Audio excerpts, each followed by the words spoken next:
un programa de filosofía por televisión. Ustedes se preguntaron por qué estamos aquí. Yo existo porque pienso. El hombre piensa. Es el lugar en el cual todos los saberes son pensados. Descartes es un héroe del pensamiento. Es difícil enfrentar las grandes cuestiones. Es un libro de Jean-Paul Sartre, Crítica de la razón de Hegel. Esta es la historia de la filosofía de Hegel. Eterno. La filosofía es la totalidad de lo real, porque piensa. La totalidad de lo real.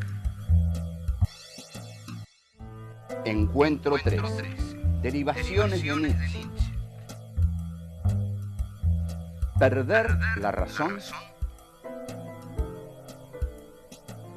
¿Cuál es el origen del malestar en la cultura? ¿La historia es racional?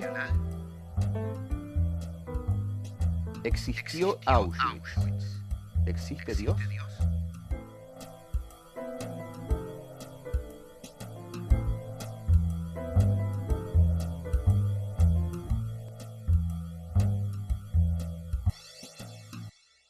Estábamos en Nietzsche, y estuvimos largamente en Nietzsche, y esa negación del mundo suprasensible que hace Nietzsche lo lleva a la valorización del mundo de lo sensible. La valorización del mundo de lo sensible venía en Nietzsche de un estudio que había hecho en su primer libro, El origen de la tragedia, o El nacimiento de la tragedia, sobre el culto dionisíaco. El culto dionisíaco era aquel que daba, digamos, rienda libre, que liberaba los instintos a partir de la magia de la fiesta de la embriaguez. En esa liberación de los instintos, el hombre se atreve a algo realmente peligroso: perder la centralidad de su yo, perder la centralidad de su racionalidad y entregarse al mundo de lo instintual, de lo instintivo. Lo dionisíaco, de este modo, es toda una cultura a la que hay que atreverse, porque en ella lo que se gana es mucho, pero lo que se pierde también es mucho. Lo que se pierde es la razón. Y ustedes saben que esta frase de perder la razón es una de las frases que expresa la locura. Entonces, la fiesta dionisíaca es la fiesta de lo instintivo y la fiesta del sofocamiento de la razón.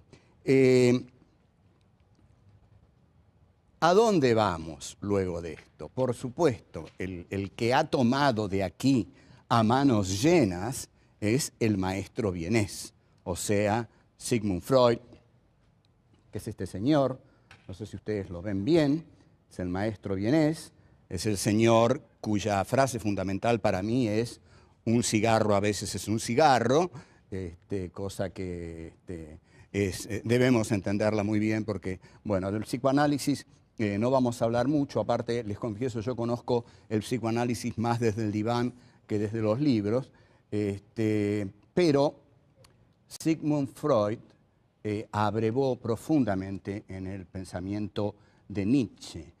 Toda esta exaltación de lo instintivo a la cual el hombre accede a través de la festividad dionisíaca y de la embriaguez es el hombre que se libera de todas las ataduras que la sociedad le ha puesto. La sociedad ha maniatado a los individuos para permitirles vivir en ella. Por ejemplo, si nosotros pensamos en el surgimiento del Estado moderno, en Hobbes, en el texto de Hobbes, el Leviatán, ahí todos los integrantes de lo anterior al Leviatán, del mundo anterior a la constitución del Estado, vivían en un estado de guerra permanente y en el cual, en ese estado de guerra permanente, Hobbes define como guerra de todos contra todos, y el hombre es el lobo del hombre, homo homini lupus. Como el hombre sabe que es el lobo del hombre, le entrega al Estado su voluntad.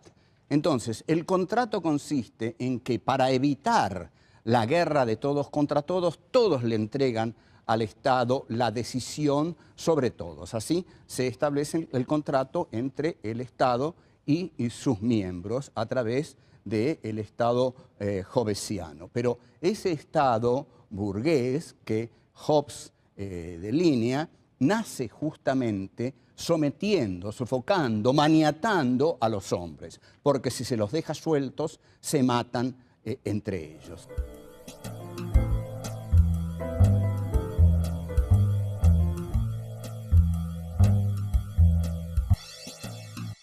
Lo que dijo Nietzsche es lo que va a retomar Freud. Freud escribe muchos textos, pero el texto más filosófico de Freud es de 1930 y se llama El malestar en la cultura. ¿Qué es esto de la palabra malestar? Pero antes, otra cosa. 1930, faltan 3 años para que Hitler sea canciller del Reich. O sea, son tiempos oscuros, tiempos, digamos, interesantes, según la maldición china. No sé si ustedes saben que hay una maldición china y que es la peor de las maldiciones chinas y que consiste en decirle a uno, ojalá vivas tiempos interesantes.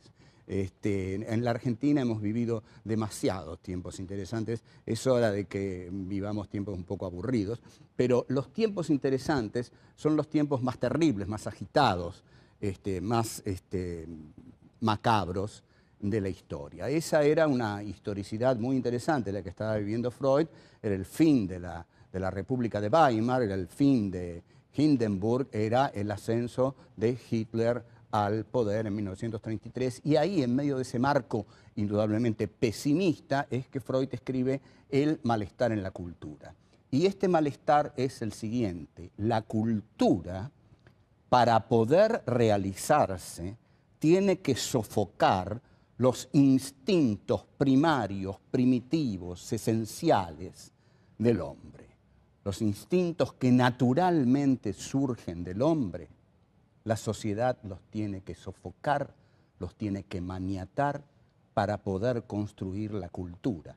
Entonces, la cultura vive en perpetuo malestar, va a decir Freud, porque la condición de posibilidad de que exista una cultura es que los hombres sofoquen, aten, sujeten sus instintos más primarios, aquellos que harían de ellos precisamente las bestias feroces, las aves de rapiña que Nietzsche tanto admiraba. Para el hombre de la cultura que describe Freud, el dionisismo nietzscheano está sujetado, atado, sofocado. Usted no va a ir a ningún festín dionisíaco.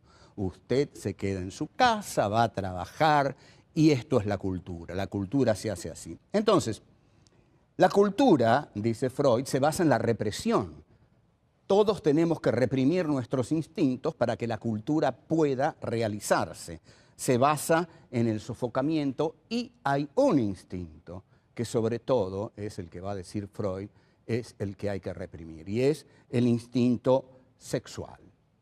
El instinto sexual es el instinto fundamental que el hombre tiene que reprimir. Ahora bien, todo esto no es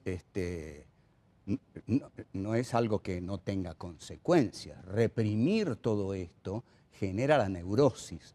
O sea, el hombre de la cultura es un neurótico, porque ha reprimido en él sus instintos fundamentales y sobre todo el principal de ellos, el instinto sexual. Marx y Freud y Nietzsche van a ser los que más van a cuestionar ese cogito cartesiano que vimos al comienzo de nuestros encuentros. Porque ustedes observen que Freud aquí va a decir, ¿qué cogito cartesiano? ¿De qué pensamiento me está hablando Descartes?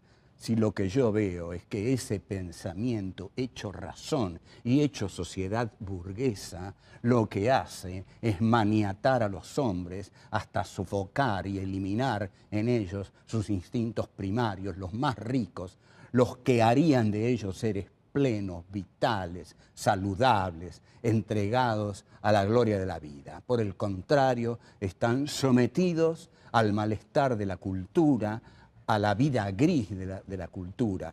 Es decir, matan en ellos lo más exaltado, primario y valioso que podrían tener. Si los hombres, librados a sus propios instintos, se matan entre sí, hay que imponerles la cultura para que puedan vivir juntos. Pero al vivir juntos significa este sofocamiento de sus instintos.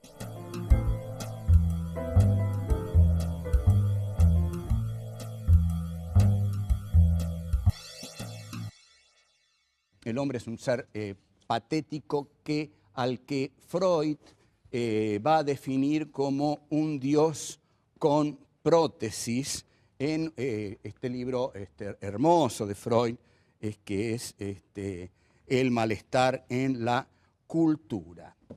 Esta idea de un Dios con prótesis es muy interesante para pensarla actualmente, porque un Dios con prótesis lo que hace referencia aquí Freud es a la técnica. La técnica es la prótesis del hombre. Las prótesis del hombre son justamente los poderosos instrumentos técnicos de los que se vale para devastar la naturaleza, para hacer las guerras, para incluso instaurar los campos de exterminio. El hombre no es una criatura tierna, ama a tu prójimo como a ti mismo. Al contrario, el hombre es una criatura belicosa, con instintos de agresividad muy poderosos, y efectivamente el hombre es el lobo para el hombre. Entonces Freud encuentra dos elementos fundamentales en el hombre, que son el eros y la pulsión de muerte. Freud no usa tánatos, porque frecuentemente se dice eros y tánatos, pero es un error. Freud habla de la pulsión de muerte.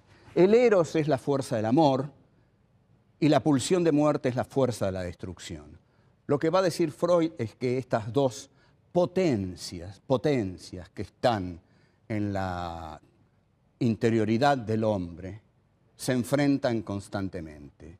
Y lo que va a decir es que las pulsiones instintivas son más poderosas que las racionales, y que él ve que este mundo está cada vez más dominado por la pulsión de muerte. Desea que el eros pueda imponerse, porque el eros es la fuerza del amor, pero que ve con enorme desazón que la pulsión de muerte triunfa una y otra vez sobre el eros.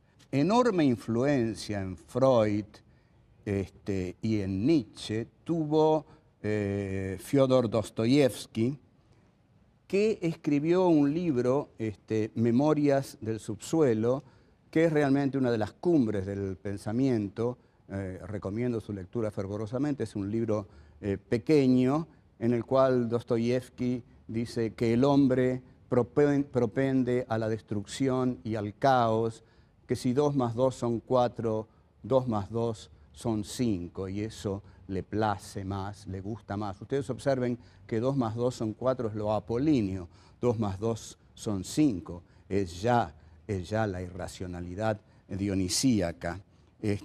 Dostoyevsky también dice en Memorias del subsuelo, de la historia se puede decir cualquier cosa menos que es prudente, y de algún modo la dialéctica hegeliana, y esta es la crítica que le va a hacer la Escuela de Frankfurt, en la que ahora vamos a entrar, la crítica que le hace la Escuela de Frankfurt a Hegel es que la dialéctica hace de la historia algo prudente, porque establece un telos, una finalidad, una teleología en la historia. La historia se desarrolla racionalmente. Como vemos, a este desarrollo racional de la historia, Marx, Nietzsche, Freud y Dostoyevsky la han castigado muy severamente. Pero yo diría todavía que con más fuerza Nietzsche y Freud han castigado la racionalidad en la historia, porque Marx incorpora mucho hegelianismo en su concepción de la historia. Ahora, Hay en el siglo XX una escuela a la que se le llama la Escuela de Frankfurt, que viene a repensar todos estos problemas desde una perspectiva ya definitivamente trágica. En 1940, Theodor Adorno y Max Horkheimer trabajan en California un texto que finalmente va a llamarse Dialéctica del Iluminismo, que terminan en 1944 y se publica en 1949. La Dialéctica del Iluminismo tiene un pasaje de profunda, pero profundísima influencia nietzscheana o freudiana. Ahí brillantemente, Adorno y Horkheimer trazan la parábola de Odiseo. ¿Qué hace Odiseo? Odiseo sabe que en determinado momento su barco, con el cual retorna a su hogar, va a pasar por una zona en la cual están las sirenas. Estas sirenas cantan y parece que su canto es tan embriagador que enloquece a los hombres. Entonces, ¿qué hace Odiseo? Odiseo pone cera en los oídos de todos aquellos que tienen que ir remando para que su barco avance, y ordena que a él lo maniaten a un mástil. O sea, se hace atar. Este es el hombre de la cultura moderna. El hombre que se hace atar para no permitirse enloquecer entregándose a sus instintos. Ustedes observen la riqueza del pensamiento de Nietzsche, la riqueza del pensamiento de Freud, que aquí surge en uno de los pasajes más brillantes de Dialéctica del Iluminismo y que reinterpreta la Odisea de Homero. O sea, entonces, Odiseo se hace atar al mástil, tal como el hombre moderno se hace atar, sujetar a tantas cosas para que la cultura sea posible. Entonces, se hace atar al mástil y escucha el canto de las sirenas. Pero si bien enloquece, no va hacia ellas, porque sabe que ir hacia ellas es perderse, extraviarse para siempre, dejar de ser un animal racional. Entonces, esta parábola de Odiseo es la que usan Adorno y Horkheimer para mostrar que la razón humana esclaviza a los hombres. Pero van a mostrar algo mucho más terrible. Lo que van a decir Adorno y Horkheimer, y con esto se inicia una línea de meditación muy profunda en el siglo XX, es que esa razón, que si bien surge en Descartes, por supuesto, se consolida en la razón iluminista durante la Revolución Francesa, la época de las luces, la época de la diosa razón, la época del iluminismo. Entonces, lo que van a decir Adorno y Horkheimer es que esta razón, que dijimos que era la razón del capitalismo que surgía con Descartes y que triunfa con la Revolución Francesa, esta racionalidad de la ilustración, van a decir, tiene una dialéctica. Y esta dialéctica lo que hace es, en efecto, lo que mostraron Nietzsche y Freud: encadena a los hombres, aniquila sus instintos y los somete a las reglas de la razón capitalista burguesa. Pero, van a decir, esta razón finalmente lleva a un enfrentamiento tan trágico, tan cruento, tan despiadado, que lleva finalmente a los campos de exterminio.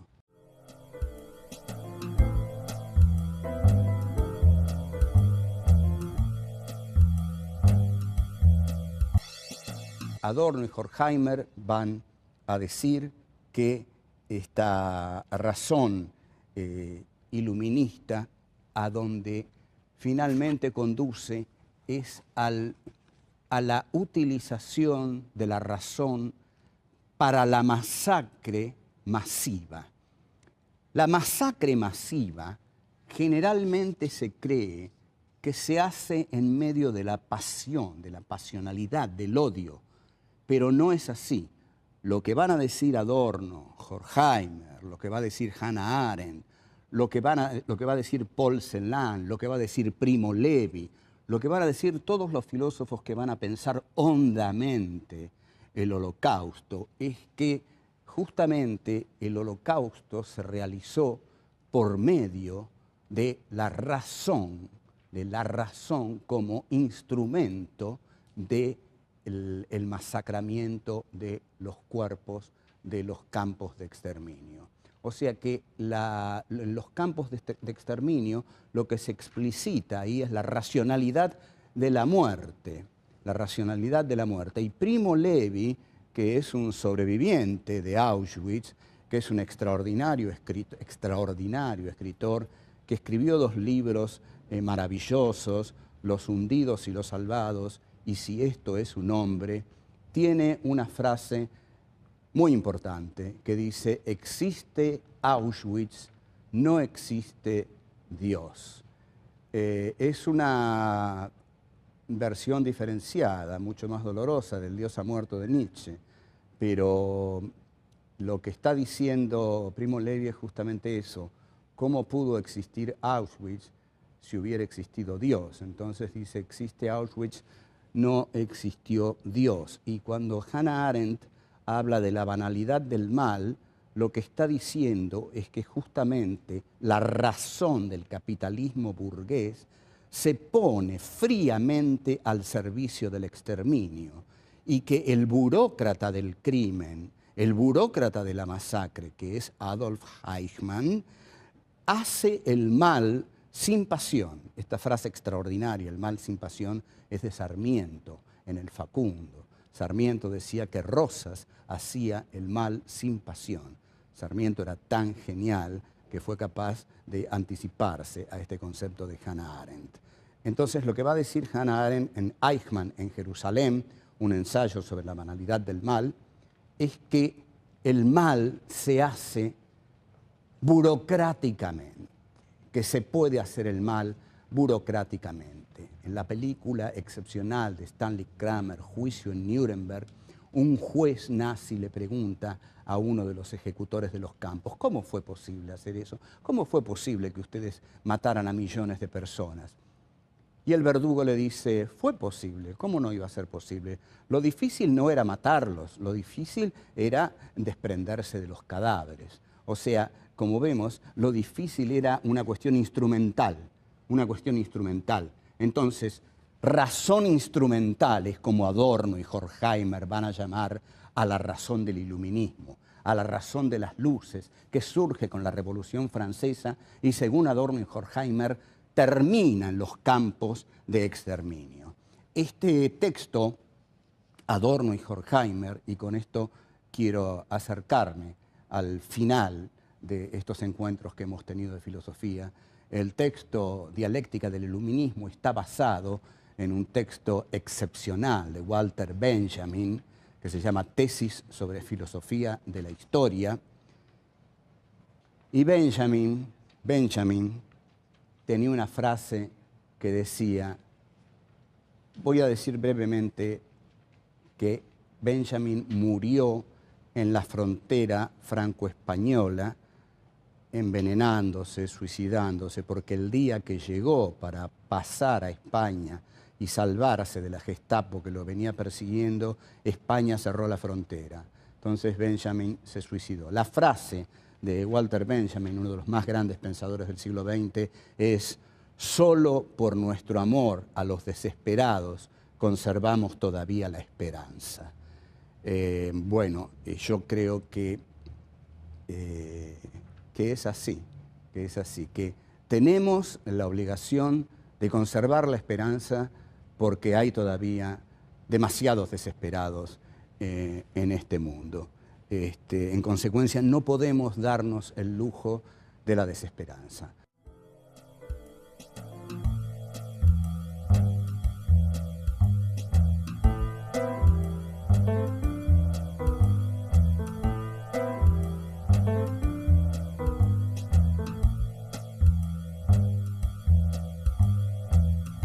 Si los hombres, librados a sus propios instintos, se matan entre sí, hay que imponerles la cultura para que puedan vivir juntos. El hombre es el lobo del hombre, homo homini lupus. Esta racionalidad de la ilustración tiene una dialéctica, y esta dialéctica encadena a los hombres, aniquila sus instintos y los somete a las reglas de la razón capitalista burguesa.